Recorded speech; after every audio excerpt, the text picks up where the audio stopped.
Salut jeune dragon, dans cette vidéo je te partage la suite de développement de Car Pursuit Run. Juste avant, je te montrer le résumé du premier jour du développement. Voilà, maintenant que c'est fait, passons à la vidéo. Mais juste avant, démarre l'intro de Rakan.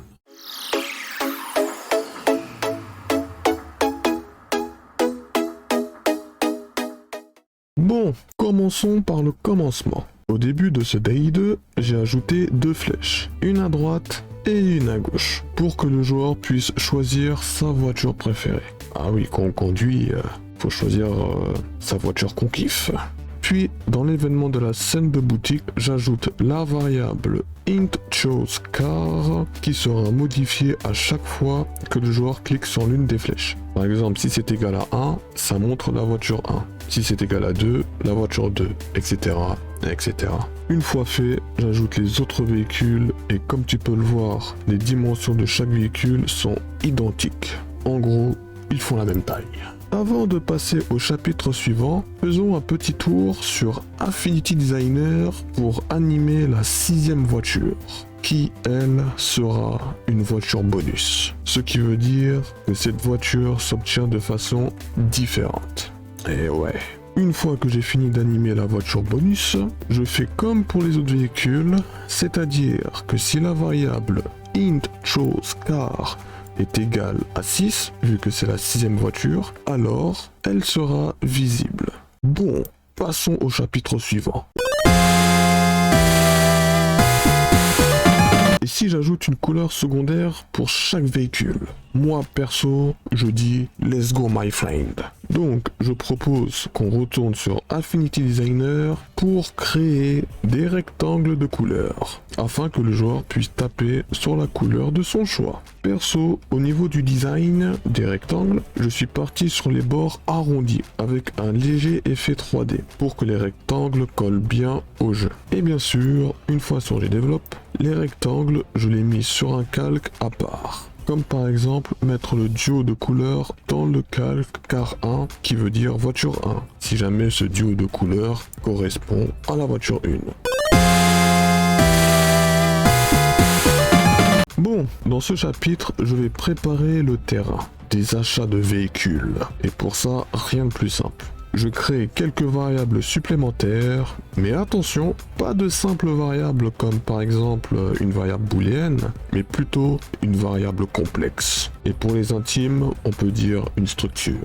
Ce qui veut dire que si par exemple la première voiture possède plusieurs valeurs, comme est-ce que la voiture est équipée, donc ce sera une variable booléenne, plus est-ce que la couleur 2 est sélectionnée par le joueur, ça aussi c'est une autre variable pour le même entité, c'est-à-dire la voiture 1. Donc pour ça, au lieu de séparer un à un, je crée une structure, par exemple il va s'appeler car 1, qui veut dire en français voiture 1, et à l'intérieur de car 1, il y aura, bon sur GDevelop on le voit pas, mais si jamais je le faisais en lui, ce sera car1.isColor2 car.isColor. Attendez, je recommence. En fait, on va dire que je serai obligé de faire car1. Bon, déjà pour commencer, je ferai car1 est égal à une structure. Ensuite, en dessous, je mettrai car1.color1 est égal à faux. Ensuite, encore en bas, je mettrai car1, la même variable,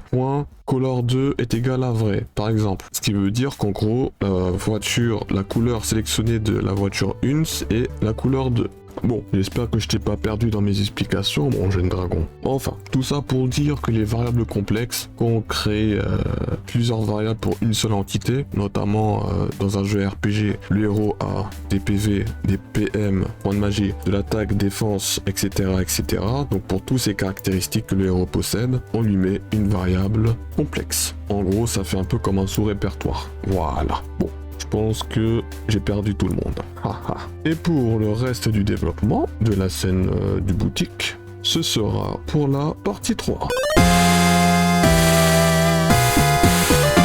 Comme tu peux le voir dans la vidéo, je me suis focalisé sur la scène de boutique. Du moins, de mettre en place les bases. c'est-à-dire d'ajouter tous les véhicules et leurs couleurs secondaires. Voilà. Pour la prochaine partie de la vidéo, je vais rendre possible le fait qu'on puisse acheter des voitures avec les coins, et idem pour les achats des couleurs secondaires. Petite annonce avant de te laisser, à partir du mois de septembre, je vais peut-être sortir une vidéo une fois toutes les 2 semaines. En gros, je vais poster moins de vidéos sur ma chaîne YouTube. Pourquoi, me direz-vous? Bah, parce que je vais travailler sur un autre projet en parallèle. Et ce projet-là, je peux te dire que c'est du lourd. Oh oui. Voilà, je devais faire cette annonce pour les personnes qui me suivent fidèlement. Bon, sur ce, si t'as kiffé la vidéo, lâche ton plus gros like et abonne-toi pour ne rien rater de mes prochaines vidéos. Sur ce, prends soin de toi et... ou trop...